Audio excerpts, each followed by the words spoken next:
Avangard agrofirmasында быйыл бірінші тапқыр сорғы жештілер әлігі культура, тары һәм кукуруз қатнашмасы түрлік азығы сифатында егілі. Сорғы жылық яратушы үсімлік, оны Саратов өлкәсінде кең қолланалар. Агрофирма әліге 3 гибрид соттан сатып алған.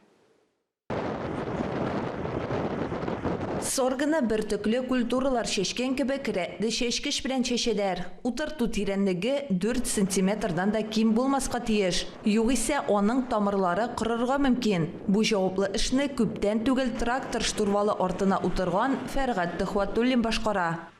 Нормально булса бер 40 булган, 45-кә. Узган ел җәй кыры булу сәбәпле кукурузның азык сыйфаты югалган. Бу аны алыштыручы культура эзләүгә этәргеч биргән. Хуҗалыкта соргыга тукталганнар. Агрофирма аның 3 гибридын сатып алган. Берсе соргы сахарный, анадан силуз чыга диделәр инде безгә.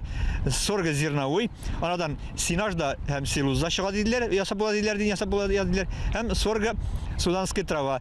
Ансы тоже неге силузга әзерләнә. Менә шу эштәрендә сортында. Агрофирмада соргы 250 гектарга якын мәйданда шешелә. Җирләрнең яртысында ул синаж, калган өлешендә силуз өчен үстерелә. Үсемлек авыруларга чыдам дип белгечләр. Кукуруз белән бер вакытта иртәрәк тә өлгерергә мөмкин.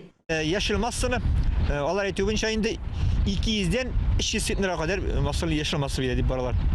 Күбрәк инде ул алар әйтүенчә инде савым сыерларына һәм аткормадагы ниләргә, мәгазинле төрекләргә. Баш агроном сүзләренә караганда, нәтиҗә яхшы булса, киләчәктә соргыны орлыкка да үстерергә мөмкиннәр. Алсу Сәмигуллина, Хакил Камалетдинов, Татарстан яңалыклары.